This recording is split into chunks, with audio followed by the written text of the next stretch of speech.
नमस्कार दोस्तों, मेरा नाम सिद्धार्थ नायक है। आप सभी को स्वागत करता हूं हमारे YouTube चैनल पे सिद्धार्थ कंप्यूटर पाठशाला पे। दोस्तों हमारा इस चैनल पे हम पाइथन प्रोग्रामिंग पढ़ रहे थे। तो पाइथन का बहुत सारे क्लासेस भी हमने किया है और हम पाइथन को डिटेल्स पे देख रहे हैं।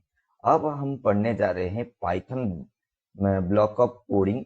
तो हम उसको पहले डिटेल में देखेंगे, उसके बाद जानेंगे कैरेक्टर सेट क्या है। उससे पहले आप अपना हमारा चैनल जो है सिद्धार्थ कंप्यूटर पाठशाला को कृपया करके लाइक कीजिए, शेयर कीजिए और सब्सक्राइब कर लीजिए दोस्तों। धन्यवाद। आगे चलते हैं। मैंने अभी जो कहा पाइथन ब्लॉक ऑफ कोड क्या होता है। दोस्तों हम अगर पाइथन में कोई भी प्रोग्रामिंग लिखते हैं, कोई भी लाइन ऑफ कोड्स लिखते हैं, उसको बहुत सारे पार्ट में डिवाइड किया जाता है। जिसमें उसमें वेरिएबल्स होते हैं, आइडेंटिफायर्स होते हैं, कॉन्स्टेंट्स होते हैं। उसको सभी को बोलते हैं हमारा पाइथन ब्लॉक ऑफ कोड्स। तो अभी हम चलते हैं, जो हमारा पहला जो टॉपिक आज हम पढ़ने जा रहे हैं वो कैरेक्टर सेट के ऊपर। तो वो कैरेक्टर सेट क्या होता है पहले वो देखेंगे, उसके बाद आगे चलेंगे। ठीक है दोस्तों यहाँ पे आपके सामने जो लिखा गया है what is called character set, मैं आपको पूरे डिटेल के साथ बता दे रहा हूँ। ध्यान पे सुनिए, ध्यान दे के सुनिए।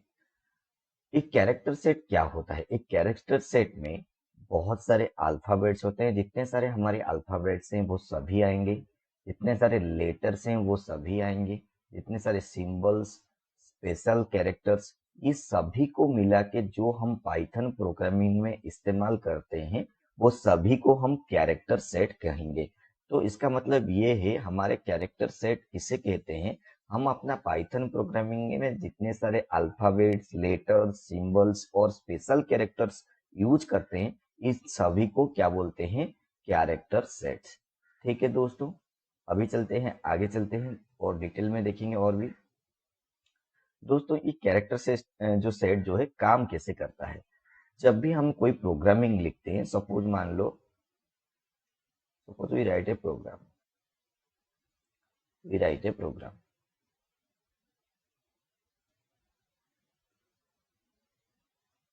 First of all we use क्या है, कैरेक्टर सेट्स। हम उसमें बहुत सारे कैरेक्टर्स लिखते हैं। जैसे मैं लिखता हूँ x is equal to 10, y is equal to 20, z is equal to x plus y. उसके बाद क्या कर देता हूँ, प्रिंट कर देता हूँ किसे, z को। जैसे हमें क्या आंसर मिलेगा, 30। यहाँ पे देखिए हमने क्या यूज किया, अल्फाबेट्स यूज किए हैं, स्पेशल कैरेक्टर्स यूज किए हैं, सिंबल्स यहाँ पे यूज किए हैं। तो ये हम अपने प्रोग्रामिंग में जितने सारे सिंबल्स, कैरेक्टर्स, मतलब अल्फाबेट्स, लेटर्स, ये जितने सारे हम यूज करते हैं, इन सभी को हम क्या बोलेंगे, कैरेक्टर सेट बोलते हैं।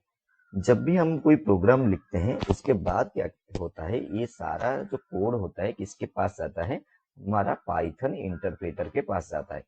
पाइथन इंटरप्रेटर क्या करता है, उसको यूनिकली आइडेंटिफाई करता है। क्या करता है, यूनिकली आइडेंटिफाई करता है। आइडेंटिफाई करके वो क्या, किसमें वो पहचानता क्या है, इसमें कैरेक्टर्स कौन है, आइडेंटिफायर कौन है, नेम्स और कांस्टेंट कौन है, उसको अलग अलग करता है।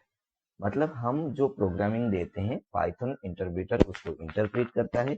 इंटरप्रेट करके उसमें से कांस्टेंट कौन है और हमारा आइडेंटिफायर कौन है, इसको अलग अलग करता है। ठीक है दोस्तों, अभी आप सोच रहे हैं कि आइडेंटिफायर क्या है, कांस्टेंट क्या है, आगे चल के हम डिटेल में पढ़ेंगे इसके बारे में। अभी हम कैरेक्टर सेट पढ़ रहे हैं, उसको ऊपर ध्यान दीजिए दोस्तों। अभी जो है कैरेक्टर सेट में क्या क्या आता है। फॉर एग्जाम्पल यहाँ पे जो पहला जो होता है A to Z, A to Z हमारा लोअर केस में जितना स्मॉल लेटर होते हैं, ए टू जेड कैरेक्टर, उसको हम क्या बोलेंगे, कैरेक्टर सेट बोल सकते हैं। ठीक है दोस्तों, फॉर एग्जाम्पल मैं देता हूं, अभी यहाँ पे लिखता हूं नेम इक्वल टू राहुल।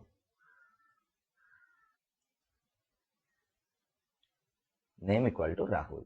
यहाँ पे देखिए, यहाँ पे जो आर है, यहाँ पे तो मैंने थोड़ा गलत हुआ, मैं दूसरे पेज में करके लिख देता हूँ। यहाँ पे करते हैं,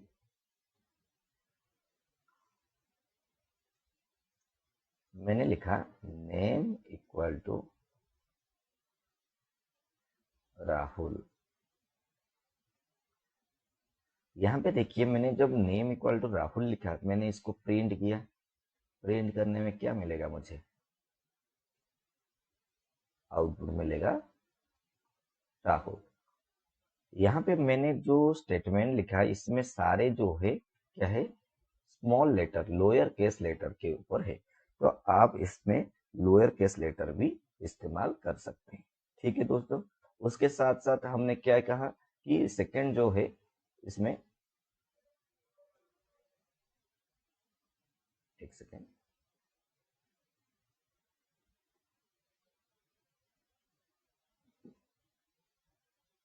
अभी देखिए इसमें क्या है, अपर केस लेटर को भी आप यूज कर सकते हैं। अपर केस लेटर का मतलब क्या है, कैपिटल लेटर।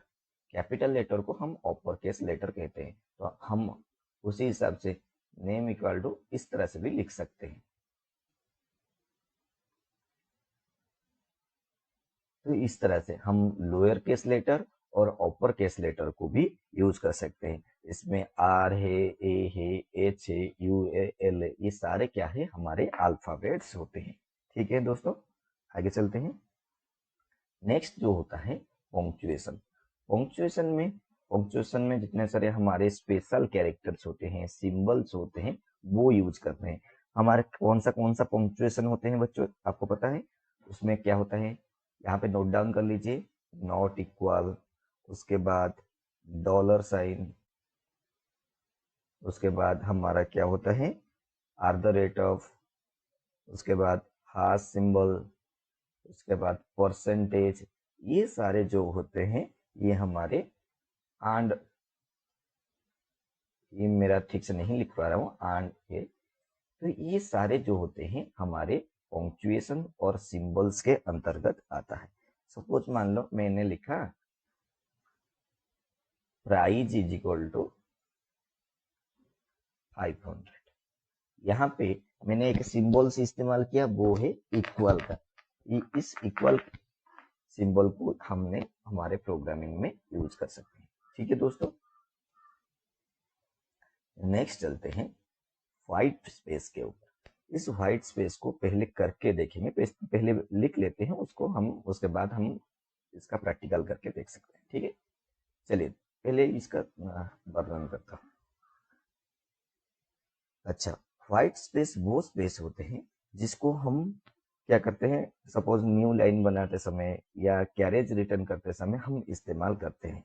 चलिए देखते हैं, फॉर एग्जांपल आप समझ जाएंगे। सपोज मान लो मैंने यहाँ पे लिखा प्रिंट और इसमें लिखा हेलो वर्ल्ड।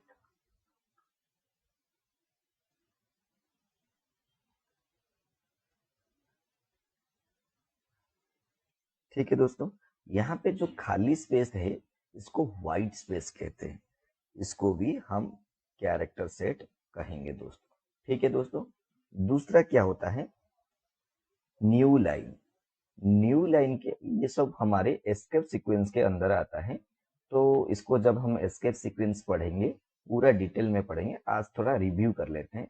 इसको स्लैश एन कहते हैं, इस सिंबल को स्लैश कहते हैं, इसको एन कहते हैं। जब वो स्लैश के साथ कोई कैरेक्टर लगा जाता है उसको एस्केप सीक्वेंस कहते हैं।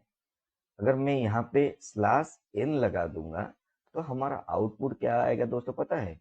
उसमें आएगा, ऊपर आएगा हेलो, हम, और यहाँ पे जो वर्ल्ड प्रिंट होता था, वो यहाँ पे प्रिंट ना होके वो नीचे आ जाएगा। मतलब ये जो वर्ल्ड का ये जो लाइन है वो नीचे खिसक जाएगा। ठीक है, इसको आप पहले प्रैक्टिकल करके देखते हैं, उसके बाद आगे देखेंगे। ठीक है दोस्तों, पहले प्रैक्टिकल करते हैं।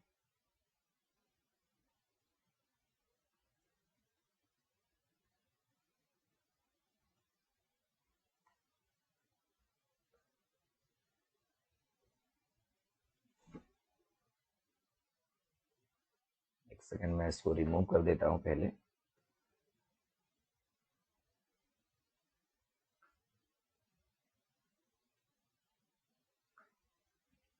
तो मैं अपना कंप्यूटर स्क्रीन में आया। मैं आपको पूछना चाहता हूँ कि आप ऑलरेडी समझ चुके होंगे कि मैं किस तरह से अपना पाइथन प्रोग्रामिंग को ओपन करता हूँ, फिर भी आप अपना पाइथन प्रोग्रामिंग को अगर नहीं जानते किस तरह से ओपन करना तो फिर से देख लीजिए। स्टार्ट मेन्यू में जाएंगे या विंडो मेन्यू पे जाएंगे, ऑल प्रोग्राम्स के ऊपर यहाँ पे जो ऑल प्रोग्राम्स है उसको क्लिक कर दीजिए और यहाँ पे नीचे आएंगे। नीचे आने के बाद यहाँ पे आपको मिलेगा पाइथन मिलेगा, इस पाइथन के ऊपर क्लिक करेंगे और आइडियली ओपन कर लीजिए। ठीक है,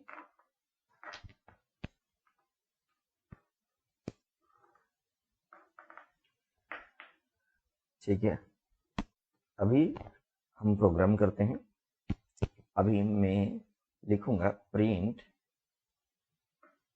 उसके बाद यहाँ पे दूंगा हेल स्ट्रिंग लिखूंगा हेलो वर्ल्ड।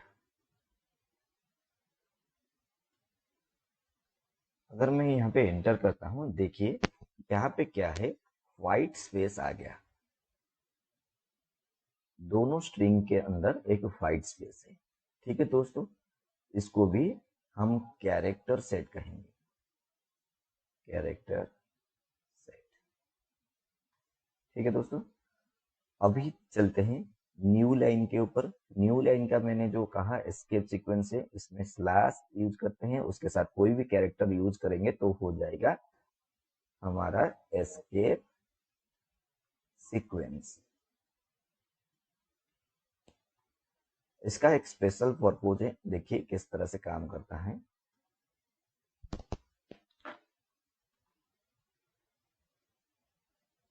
यहाँ पे मैं लिखता हूँ प्रिंट हेलो,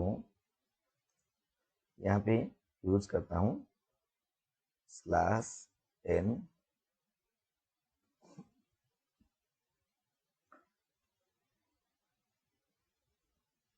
देखिए अभी क्या है, हमारा इंटरप्रेटर है क्या है, इस एस्केप सीक्वेंस को समझा और उसने कहा कि यहाँ के इस एस्केप सीक्वेंस के बाद जो भी स्ट्रिंग आएगा वो नेक्स्ट लाइन पे आ जाएगा।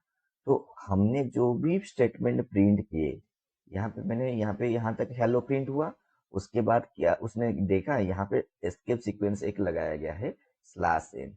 स्लैश एन जब उसको मिला तो उसका मतलब वो इंटरप्रेटर समझा कि यहाँ से जो भी स्ट्रिंग आएगा वो सारे क्या है, नेक्स्ट लाइन के ऊपर चला जाएगा। तो क्या आया, नेक्स्ट लाइन पे चला गया।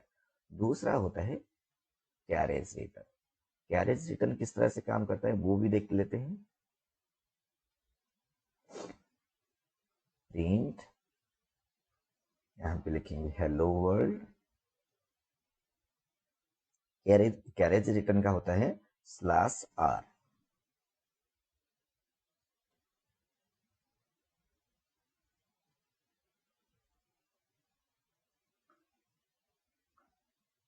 देखो यहाँ पे हमारा जो कैरेज रिटर्न क्या करता है, जो हमने क्या किया, देखिए ये जिस तरह से हमने इसको प्रिंट किया उसी हिसाब से उसने प्रिंट होके चला आया आपके सामने।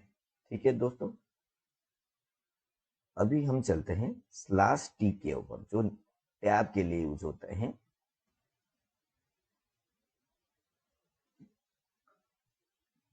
Print hello slash T use करेंगे और वर्ल्ड लिखेंगे।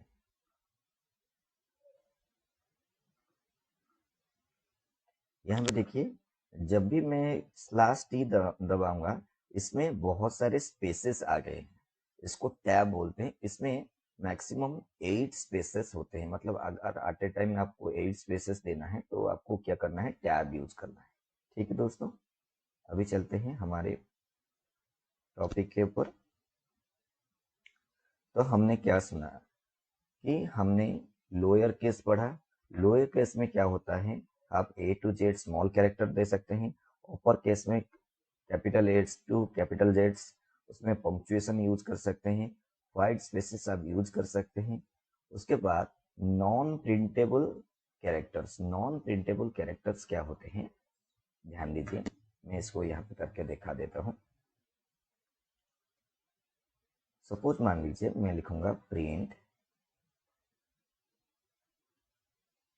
हेलो वर्ल्ड, यहाँ पे लिखूंगा स्लैश बी।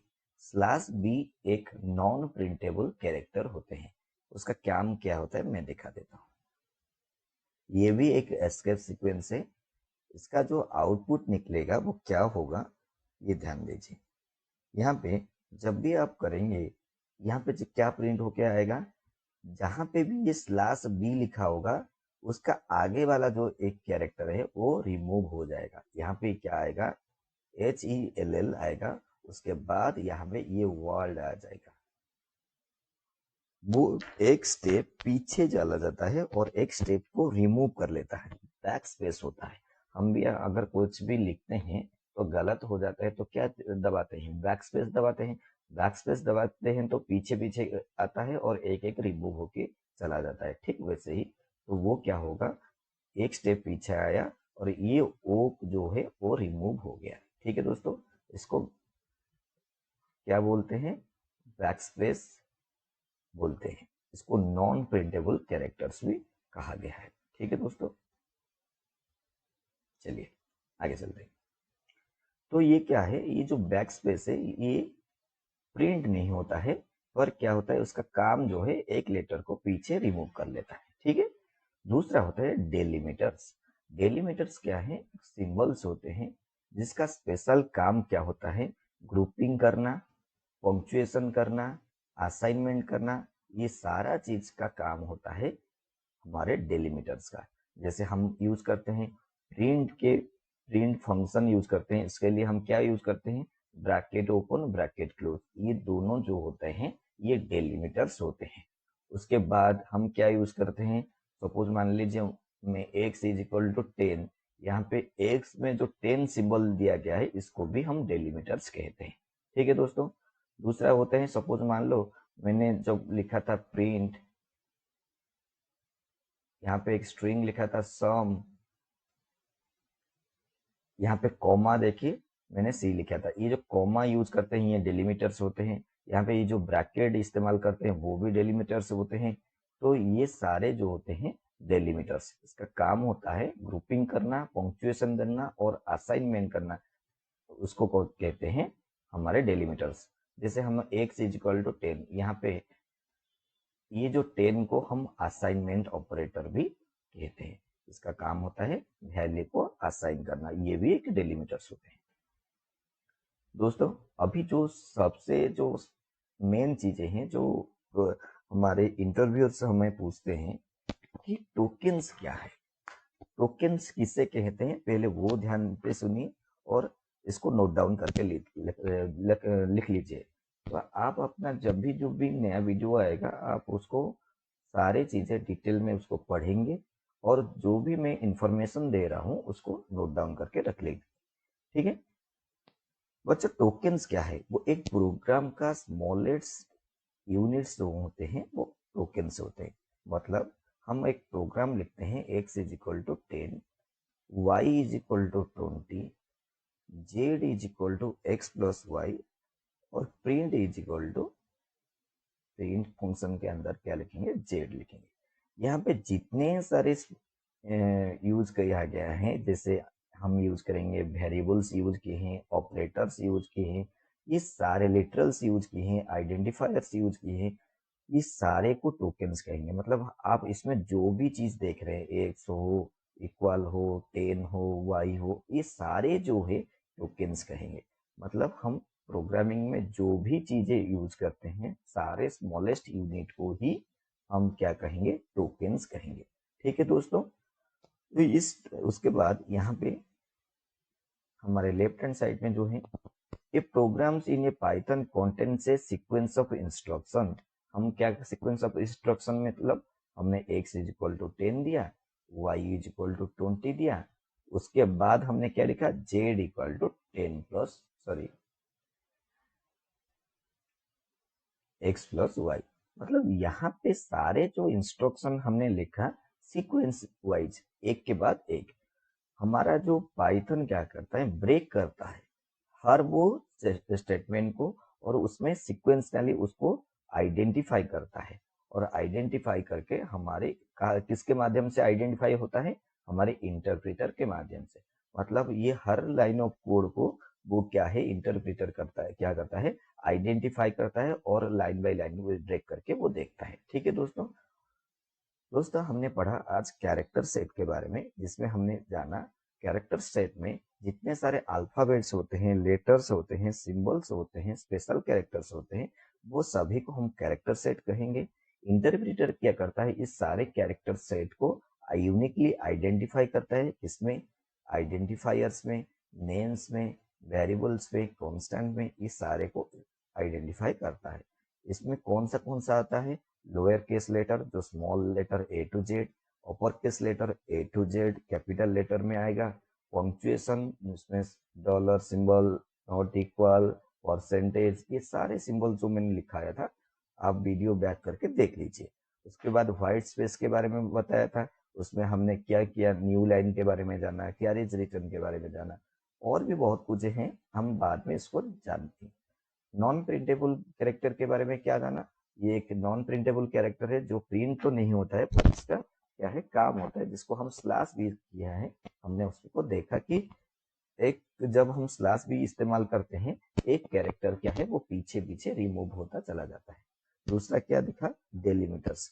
डेलीमीटर्स क्या होता है, हमारे जो सिंबल्स होते हैं उसका काम होता है ग्रुपिंग करना, पंक्चुएशन देना और असाइनमेंट करना, ये सारे हमारे डेलीमीटर्स का काम होता है। उसके बाद हमने क्या जाना, टोकन्स के बारे में। टोकन्स क्या होते हैं, हमारे प्रोग्रामिंग में जितने सारे हम इंस्ट्रक्शन लेते हैं उसका स्मॉलेस्ट यूनिट्स को हम क्या बोलते हैं, टोकन्स बोलते हैं। उसमें क्या होता है, कीवर्ड्स होते हैं, वेरिएबल्स होते हैं, ऑपरेटर्स होते हैं, लिटरल्स होते हैं, इस सारी चीजों को हम क्या कहेंगे, टोकन्स कहते हैं। उसके बाद हमने क्या जाना, हमारे जो पाइथन प्रोग्रामिंग हम लिखते हैं उसमें क्या लिखते हैं, उस सारे जो इंस्ट्रक्शन जो होते हैं सीक्वेंशियली होते हैं, एक के बाद एक होते हैं। पाइथन क्या करता है, हमारा पाइथन इंटरप्रेटर हर वो लाइन को वो ब्रेक करता है और उसमें से सारे कंपोनेंट्स और एलिमेंट्स को आइडेंटिफाई करता है। ठीक है दोस्तों, यहाँ पे देखिए मैंने एक पाइथन प्रोग्रामिंग लिखा, इंटरप्रेटर क्या किया, सारे प्रोग्राम्स को ब्रेक किया, उसमें टोकन्स में कन्वर्ट किया। ठीक है दोस्तों, आप सभी को धन्यवाद देना चाहता हूँ, आप सभी ने पेशेंस के साथ हमारा जो चीजें पढ़े और ये सारे चीजों को नोट डाउन कर लीजिए। कृपया करके हमारे चैनल सिद्धार्थ कंप्यूटर पाठशाला को सब्सक्राइब कीजिए, शेयर कीजिए और लाइक कीजिए दोस्तों, और नोटिफिकेशन बेल आइकन के ऊपर क्लिक कर दीजिए जिससे आगे की इंफॉर्मेटिव वीडियो आपको मिल सके। धन्यवाद दोस्तों।